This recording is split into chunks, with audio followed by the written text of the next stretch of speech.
Hi, Michelle. Hi, George. How are you? I'm doing great, thank you. Now, what's new with you these days? Just living La Vida Loco. No, doing George the Rescue. Got some great episodes coming up, some great families that we're helping, and then just raising 4 kids. So that keeps me on my toes. Now, where are you originally from? Steamboat Springs, Colorado. So I grew up in Ski Town, USA. And where do you live now? Montclair, New Jersey. How did you get your training? Well, I went to school at the University of Colorado as a film and theater major, and before that I was always active in plays and just kind of, my mom is very crafty and my mother-in-law is very crafty, and I've just kind of always just gravitated to the arts. Were you always into do-it-yourself projects? Yeah, I mean, since I was in, junior high, well, I guess, yeah, I've always been big into do-it-yourself, always. Like, just out of necessity, wanting to create costumes. Back when when I was a kid, when playing with my friends and wanting to, emulate somebody who you saw on TV or in a movie, I would make, whatever costume I could, and then from there, just, decorating my rooms and throughout like high school and college, and in my apartments in the city, and then I'm a doer, so it's makers are gonna make, right? I think that's a good way to look at it. It seems like your career may have started with children. Can you please tell me about that? So yeah, I got started after I graduated. My first job was with the George Street Playhouse doing their children's theater. It was a touring children's theater. Traveled around doing your morning assemblies. We would do conflict resolution plays for kids. We did 3 different plays. We did one that was for the young kids, the elementary school kids, a middle school kid centric play, and then one for the high school kids. Just kind of allowing them to kind of bring up and discuss issues and having conversation about it. And then from there, with George the Rescue, we obviously love helping families with kids who need to have their house, fit their needs. And then just having 4 kids of my own, like I said, keeps me on my toes, keeps me young. What would you like to say about your family? Just, they mean the world to me. So I love, being with my kids. That's why I coach my kids' sports. I participate at the school and in their activities. It's that's why you have a family, so that they can be part of your life. You can be part of their lives. How did George the Rescue come about? George the Rescue started. There was a set I used to shoot. The show's still on, called Open House, and I had a segment on Open House, which originally was called Floor Plan. Then we changed it to Open House to the Rescue, which is really just kind of helping people with kind of your honey-do list, or also opening people's eyes to what you can do, how you can change the look of a room with molding or wallpaper or feng shui the furniture. And as we continued doing these small projects, we realized that there was a lot of bigger projects and bigger stories. And I always like to refer to George Rescue not as a home improvement show, but as a human interest show. And we just take the home improvement angle. So we find great people, great families, really pillars of our community who could use a helping hand with their homes or with what's going on in their lives, and we tackle it for them. For people unfamiliar with it, where can they find your show? Definitely check it out on georgerescue.com, and that's where you can find all of the episodes that have already aired, and then we air on NBC. Now, what is your favorite home project to do it yourself?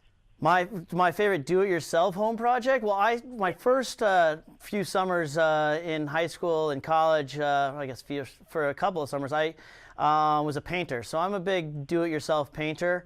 I say that cautiously because painting can get a little crazy if you don't know what you're doing, but it's a great way to really change the look of a space without spending a lot of money. Also landscaping, I've done a lot of that. I like to make sure that you have nice curb appeal, and again, get in the soil and do it yourself. There's a lot of things that I think you can do to your yard and to your house with paint and with plants. What do you find to be the hardest do-it-yourself project, or the project you least like to do yourself, or bring someone else, or you'd rather bring someone else in to do? Well, I think that carpentry can be really tricky. People think that it's just cutting wood and nailing it up, and you really notice that there's definitely an art to it with molding, with trim, and that you really have to have an eye for it. Obviously, there's the old saying, measure twice, cut once, but you really have to understand how kind of wood works together, how a home is put together. And so I do it a lot, but it definitely takes, this is something that you need to have a discerning eye. You can't just slap it up. You can't just cut the wood, hammer it on the wall, and away you go. Now, what are your plans for Mother's Day? My plans are to dote on my wife and make sure that she feels as special as she is. Make sure that the kids and I create a wonderful day for her where it's all about her, literally from sunrise to sunset. And whether that is giving her great gifts that we've created ourselves to making sure that she just feels special and knows how much she's loved. What are some great gift ideas you have for us for Mother's Day? So I am a huge proponent of creating your own gifts. There's nothing is. If you buy it off a shelf, anybody could do that. But if you create it yourself, if you use your inspiration, your love, and you personalize it, that's something that you can't replicate. And that's something that when my wife or any mother sees it, they know that this was something that was created just for them by their kids, the people who love them the most, the people who care about them the most. And with the Paper and Packaging How Life Unfolds campaign, it's all about giving your paper and packaging a second life and using your creativity and your inspiration and making something for mom that is nobody else is going to have.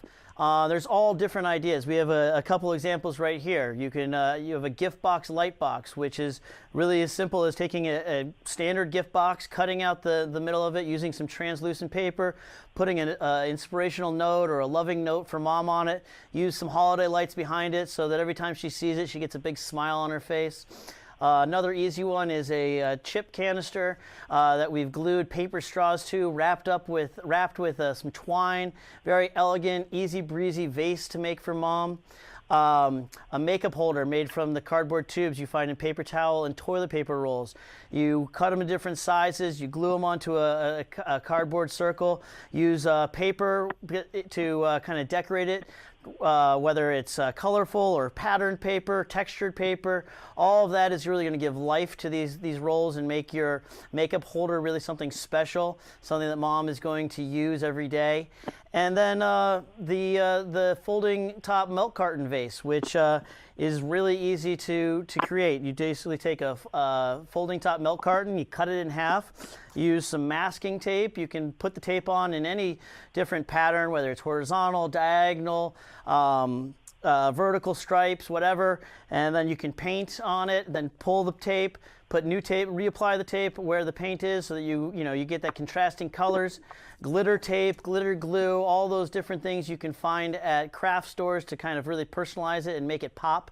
And because it is a milk carton, it's waterproof, so you can put flowers in it, put water in it, put little glass beads in it, and it's special. One thing I have to point out, though, it is a milk carton, so you want to clean it before you do this. Otherwise, you'll get that old milk smell. So cleaning it is imperative. Where can people get some online resources for these items? Check out howlifeunfolds.com. That way you can get all of the resources. You can figure out, step 1 through whatever it takes to get these projects done and created. And there's so many options out there. And again, it's all about using your creativity, your inspiration, and personalizing your gift for mom this year. How do you like your fans to connect with you? Best way to connect with me through Instagram, Twitter, Facebook, or just go to the George to Rescue website and send me an email.